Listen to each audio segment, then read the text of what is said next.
Madame la rapporteure, vous avez la parole. Merci, Monsieur le Président.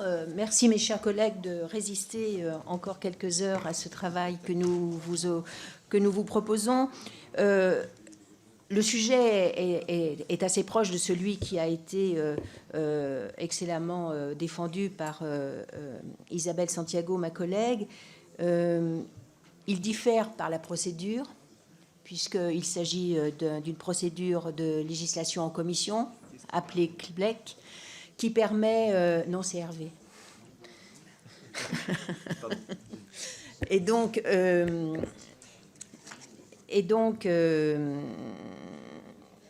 une procédure de législation en commission qui, finalement, contraint un peu l'exercice, et vous comprendrez que nous souhaitons donc, dans ce dispositif, en rester vraiment sur les deux articles dont nous avons proposé la modification. Alors, l'ordonnance de protection, je ne vais pas vous faire l'injure de vous dire ce que c'est une procédure quand même d'urgence qui permet au juge aux affaires familiales de prendre toute une série de mesures, donc dans un délai très rapide, lorsqu'il est confronté à une situation de violence conjugale. Parmi ces mesures, citons l'interdiction de contact, l'interdiction de paraître, l'interdiction de porter ou de détenir une arme, mais aussi la possibilité pour la partie demanderesse de dissimuler sa domiciliation. Le juge peut également statuer sur les modalités de l'exercice de l'autorité parentale et prononcer l'éviction forcée du conjoint violent. C'est dans la panoplie judiciaire la première étape pour une victime qui souhaite se séparer d'un partenaire violent et se protéger d'un ancien partenaire violent. Ces mesures doivent lui permettre d'organiser au mieux cette séparation tout en étant protégée. Les ordonnances sont aussi demandées après la séparation lorsque le conjoint l'accepte mal, par exemple. Cette ordonnance est un bel outil, mais qui est loin de donner entière satisfaction. On vous dira que les chiffres progressent, plus 129% du nombre de demandes accordées entre 2015 et 2021. Mais lorsqu'on part de très bas, une augmentation de 129%, c'est toujours largement insuffisant. Il faut s'intéresser aux chiffres en valeur absolue. Le nombre de demandes d'ordonnance de protection acceptées en 2021 était de 3 852. Ce chiffre est dérisoire lorsque vous le mettez en balance avec le nombre de personnes qui se sont déclarées victimes de violences par un partenaire ou un ex-partenaire en 2021, plus de 208 000 personnes. Il est dérisoire lorsque vous comparez ce nombre à celui de l'Espagne. En 2020, 25 289 ordonnances de protection ont été délivrées.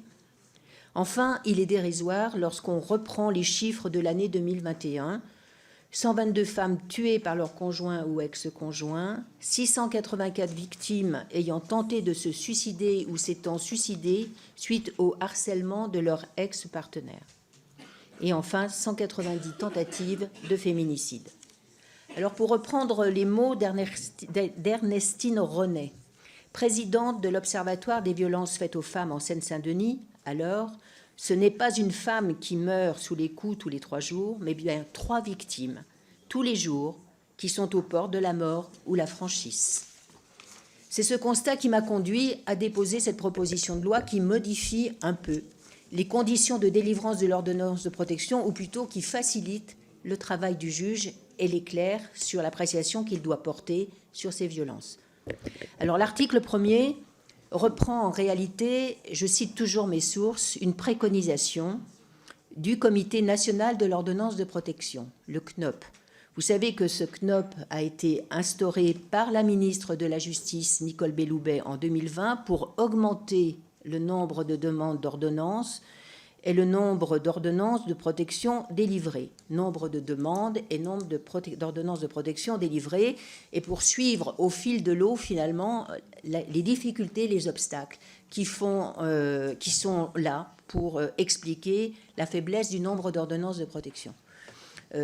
Ernestine Renet est une présidente de ce comité national. C'est une personnalité très compétente, très engagée sur ce dossier, qui travaille dans la main de la chancellerie à ses côtés pour avancer sur ce sujet, à raison de ce que, en particulier, le passage de 45 jours à 6 jours par la loi Pradié avait suscité des interrogations, des inquiétudes sur la faisabilité d'une telle demande. Et le comité remplit ce rôle et mène des études sur les ordonnances de protection, et nous avons largement besoin de cette documentation. Ce comité, il a donc publié un premier rapport d'activité en juin 2021 avec un certain nombre de recommandations. L'une de ces recommandations est de retirer la notion de danger de la loi. En effet, l'article 515-11 du Code civil prévoit aujourd'hui que le juge aux affaires familiales délivre une ordonnance de protection, je cite, « s'il estime qu'il existe des raisons sérieuses de considérer comme vraisemblable, avec un S, vraisemblable, la commission des faits de violence allégués est le danger auquel la victime ou un ou plusieurs enfants sont exposés. » Or, une étude menée par le CNOP, par une magistrate honoraire, membre de ce comité, montre que la notion de danger complexifie la décision à rendre par le juge. Elle conduit les magistrats à opérer finalement une hiérarchisation dans les violences, en distinguant celles qui seraient source de danger et celles qui seraient non source de danger. Les magistrats vont notamment s'appuyer donc sur la fréquence, l'ancienneté des violences pour déterminer si un danger existe. Or, il nous semble que c'est une mission impossible parce que le danger est par définition imprévisible et que dans l'ordonnance de protection, nous sommes dans la prévention d'un risque qu'indique, que porte la violence portée sur le conjoint. Peut-on envisager des violences portées devant le juge, soumises au contradictoire, qui ne peuvent pas laisser penser qu'un danger imprévisible pour la victime existe? Toutes les violences participent à mettre en danger celles qui les subissent. Toutes les victimes de violences méritent d'être protégées, et dès lors qu'elles en font la demande au juge, dès lors que ces violences sont vraisemblables, et que dans la suite d'un débat contradictoire, le juge doit décider de l'ordonnance de protection si ces violences existent et si la partie demanderesse fait valoir les craintes que suscite son conjoint ou son ex-conjoint. Ce message doit être martelé par le législateur pour donner confiance aux victimes, les inciter à saisir le juge en leur disant qu'aucune violence n'est anodine, que toute violence mérite une protection. C'est ce que dit le CNOP, c'est ce que dit la présidente du CNOP et c'est ce que dit également le juriste et magistrat Durand, qui a beaucoup travaillé dans le cadre de la Civis. Cette conviction est étayée par le guide pratique de l'ordonnance de protection, publié par la Direction des affaires civiles et du Sceau, qui dit explicitement dans ses fiches pratiques à destination des magistrats,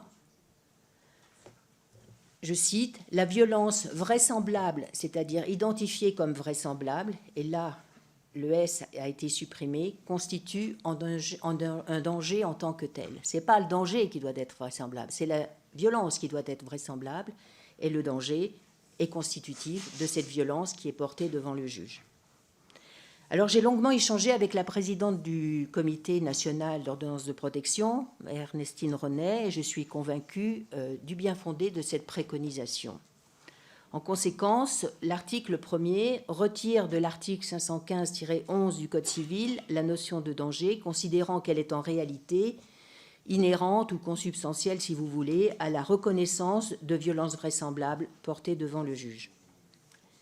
Par une décision du 16 septembre 2021, la Cour de cassation, je suis désolée de ce discours juridique, mais nous sommes en commission des lois, par une décision du 16 septembre 2021, la Cour de cassation n'a pas procédé au renvoi d'une question prioritaire de constitutionnalité qui invoquait, bien sûr par ceux qui étaient contre l'ordonnance de protection, l'atteinte au principe de la présomption d'innocence faite par cette ordonnance de protection. Elle considérait que la question ne présentait pas de caractère sérieux car les mesures prises par le juge reposaient non sur la culpabilité mais sur la potentielle dangerosité de la partie défenderesse. Je considère que la procédure apporte des garanties suffisantes à la partie défenderesse, décision d'un juge après un débat contradictoire. Ce sont des mesures provisoires qui sont portées par l'ordonnance de protection. Et il est clair que même en l'absence de la mention explicite de danger, le juge ne se prononce pas sur une culpabilité, mais sur un risque potentiel. C'est une ordonnance de protection, donc de prévention, et non pas une sanction. L'objectif de cet article 1er est donc de lever un obstacle identifié comme tel par le Comité national d'ordonnance de protection à la délivrance de cette ordonnance, obstacle dont les associations aussi se sont toutes fait l'écho et qui complique le travail des magistrats qui relèvent également cette difficulté. Alors cet article 1er est complété par l'article 2 qui modifie la durée maximale des mesures prises dans le cadre d'une ordonnance. Aujourd'hui, ces mesures le sont pour une durée de 6 mois.